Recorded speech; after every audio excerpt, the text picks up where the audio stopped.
Welcome to the Stephen Mansfield Podcast.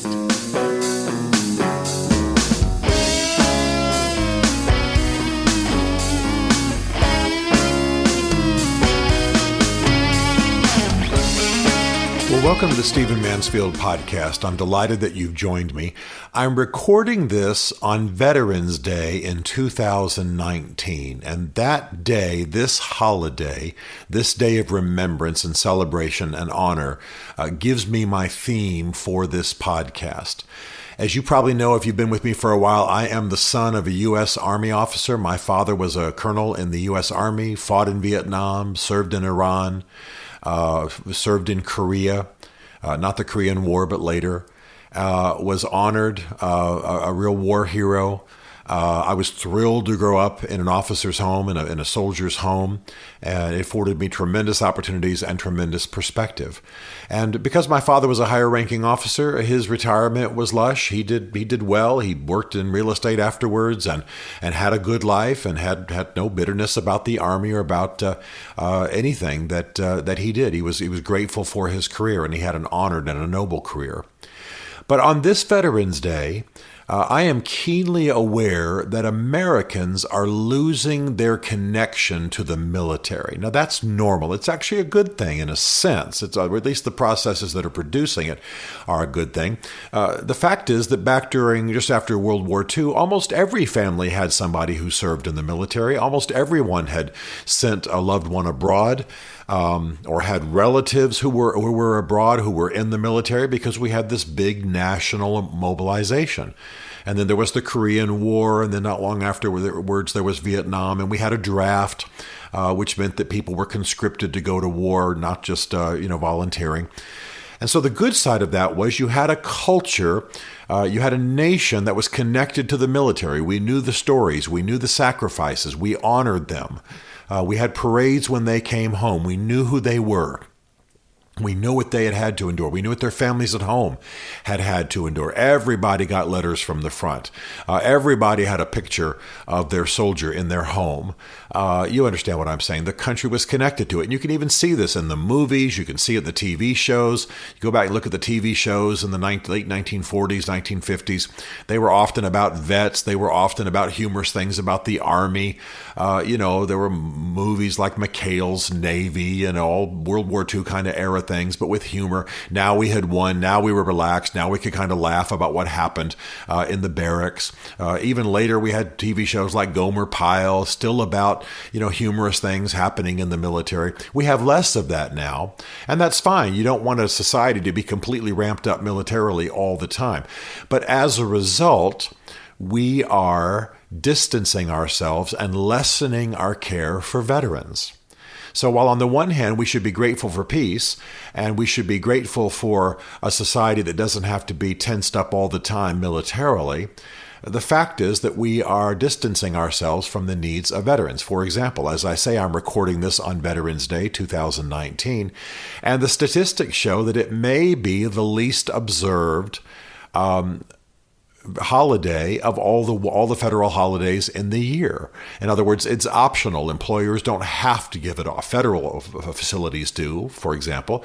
But if I own a company, it's optional as to whether I give my employees that day off. It's optional as to whether Walmart closes on that day. Of course it doesn't. Or gives anybody off that day.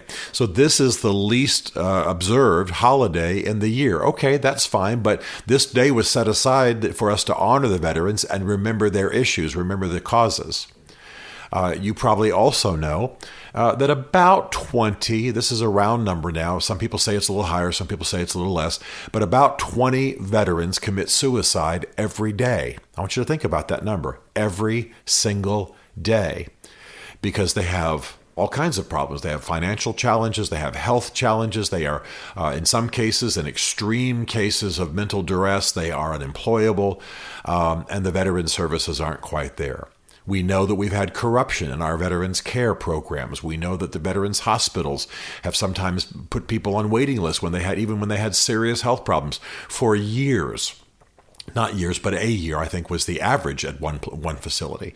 And there's been corruption and there's been misdealing. Now, I come to this again as a guy who grew up in the military. I come to this as a guy who is also a historian and reads a lot of military history. I come to this as a guy who, for the most part, honors those I know in the military. I know some who, go into it to just for the benefits, and even that's fine. They still have to serve, and they're still doing something honorable, whatever their motive. But some of the finest people I know have served in uniform. Some of the noblest people I know, some of the greatest sacrifices, some of the most heroic deeds, some of the most gallant things I've ever heard of have been done by people in uniform.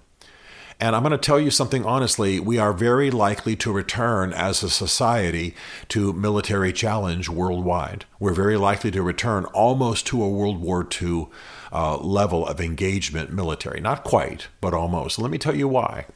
This is not the main point of my podcast, but I want to make sure that you have some sense of why I'm so passionate about this. And it's not just that I'm a military brat. The fact is that we are seeing a realignment in the world, a realignment of forces, a realignment of influences and power centers. And America, in the midst of all of that, foolishly, I believe, as I have said in previous podcasts, is signaling its intention to withdraw from the battlefield. The recent one that you've heard from me about a great deal is Mr. Trump's decision to pull Americans, I think as few as 500 troops, from northern Syria, where we were basically keeping the Turks within their borders and protecting the Kurds and assuring, because of our amazing military might, a certain degree of peace and protection there. Almost overnight and almost unilaterally, Mr. Trump pulled those troops, and now you've got death, you've got children burned by phosphorus, you've got the Turks engaged in ethnic cleansing in northern Syria, you've got the Syrian Kurds aligning with Bashar al-Assad, who is a bloody tyrant, but they had to run to somebody. You've got 2,000 refugees a day pouring into the KRG, the Kurdish regional government, which is basically the northern part of Iraq where the Kurds prevail there. The Kurds, govern the northern part of Iraq in an area called the KRG.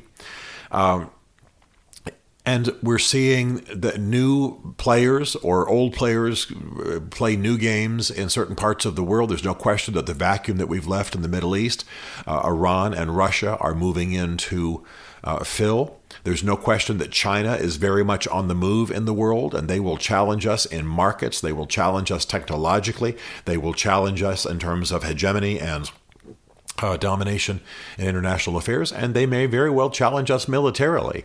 And by the way, this is a country that has over 1 billion people in it, and a massive and well-financed, well-equipped army, well-trained army. So we are likely to have to return as a society to military law. If we think that we're pulling in, if we think that we're doing a neo-isolationism, if we think that Mr. Trump is, bringing the troops home and not having endless wars, let me say it clearly, it's going to irritate some of you. Endless wars, which really are police actions, which really are safeguarding actions, are essential to maintaining peace in the world. You have to be vigilant. You have to man the walls. You have to man the ramparts. You have to be there. In my teenage years, I grew up in Berlin, Germany. I was there for 3 or 4 years, and we had another assignment earlier in my life in Germany, but we were in Berlin. Well, there weren't that many American troops in Berlin, but combined with our French and German and British allies, we stood ground. And the military at that time stood against the Russians, stood against East Germany, maintained what was called an outpost of freedom. Even fought off the Baader-Meinhof gang and other forms of terrorism. I think I've told in previous podcasts the stories about sometimes every single week there was a bomb threat at our American high school in Berlin, Germany. It was either the Baader-Meinhof gang or some idiot just misbehaving or something more serious. But we literally had helicopters landing on our football field. We had the MPs, the military police, show up. We had dogs running through the building. We would sit out on the bleachers and wait for them to, check our building for bombs so we could go back in and go to school. This happened all the time. And why am I telling that? Because I'm some hero? Of course not. I was just a school kid playing football and going on dates. But the point was that having troops there was a hedge against evil. It was a barrier against evil. It's what you have to do when you're a superpower. It's what you have to do when you want to see peace in the world. And if we think in the Trumpian era that we can simply withdraw into our borders and make America great again, which, by the way, only a fool's not in favor of, in the general sense, making America great. We always want our country to be great. That's not even a question. And I'm not wearing the MAGA hat when I'm saying that. I'm just saying I've always been an American patriot. Love my country, want it to be great, absolutely no question. But part of that greatness is recognizing that we're a superpower and having a presence where we are needed around the world. It's just essential. And so in the next generation, there's no question we're going to have to stand against China, a communist nation with great evil intent in some ways, and certainly an intent at global domination. We're going to stand against radical, violent Islam. Now, I'm speaking as a guy who some of my dearest friends are Muslims, but still, I'm saying radical Islam, violent Islam, extremist Islam, no question, and evil in the world. No question, and evil in the world. And my Muslim friends would tell you that straight up. We're going to have to take a stand against Russia. We can have peace with them. We can have harmony with them. But not if we conduct ourselves as we're conducting ourselves now. So we are creating vacuums around the world. Now, let me return to my main point. My main point is that this is going to mean, if we're going to have national survival, this is going to mean that we're going to have to be a presence in the world. We're going to have to have good weapon systems. We're going to have more than just a volunteer reserve army or military. We're going to have people who are well trained. We may have to get rid of this ridiculous reserve system in the Army, where if you join and serve for 20 years, you're still in the reserves. The system's got to be reformed. The Pentagon's got to get on it. And we are going to have to be present. I won't be that surprised if we see a restoration of the draft within a generation. I won't be that surprised. I think national survival may depend on it. And there are constitutional bases for a draft, and fighting just a silly foreign war is not one of them. But repelling invasion, enforcing the laws of the Union, repelling insurrection, these are legitimate constitutional bases for the restoration of a draft, and we may see it in our generation or soon after. Now, the reason I'm saying all of this is that we don't want to have some ridiculous idolatry of the military-industrial complex. Of course not. That's the kind of criticism that arises from people on college campuses that I think is a bit undue. And I will say also that the U.S. has definitely fought wars they should not have fought. Definitely deposed leaders internationally we have not deposed. Definitely intervened in the business and economic systems of foreign countries. Definitely intervened in the elections of foreign countries, and we should not have. We've also assassinated leaders. We should not have. So I'm not saying everything we've ever done is right. I'm simply saying that for a nation to survive and exist in the world, a nation especially as powerful and productive and prosperous as we are, we're going to have to take our responsibilities. I'll tell you honestly, the parallel is very simple for me. I'm 6'4", about 270 pounds. If I'm in the room and somebody's doing evil, somebody's picking on a small man or a small woman or picking on people, an elderly or somebody, just by virtue of the fact that I'm there and have some strength and size, I have an obligation to do something.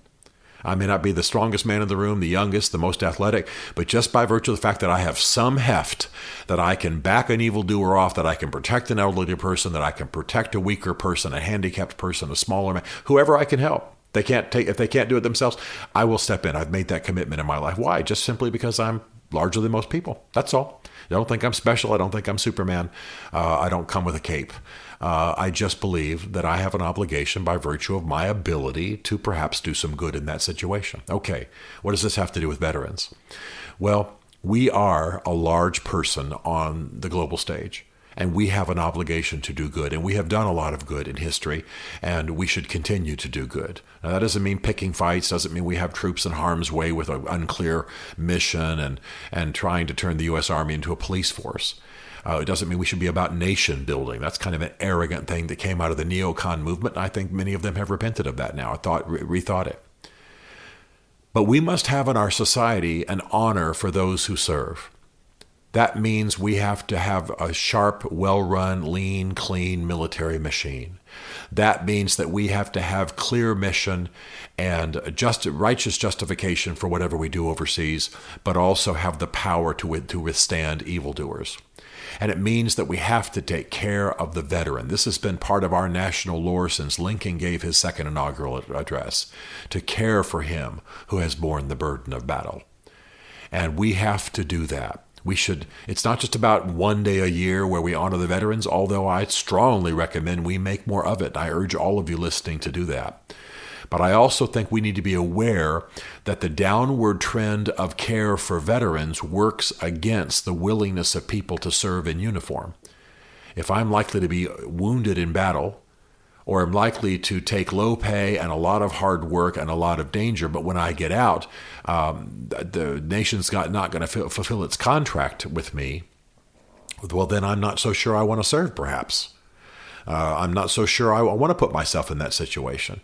I'm not so sure I want to lose my legs and then not be cared for by my nation. I'm not so sure I want to wait for a year to be able to get medical care or get the medication that I need or have my prices jacked up. I'm not so sure I want to be on the streets and bedeviled with mental illness and post-traumatic stress syndrome and facing the temptation of suicide every day and mired in addiction. Now, that's not all vets, of course, but it's a lot of them. And so what I'm calling us to do as a nation, what I'm saying to those of you who are listening, and again, thank you, those of you who are congressmen, senators, work in Veterans Affairs, work in other parts of the military, who listen to this podcast.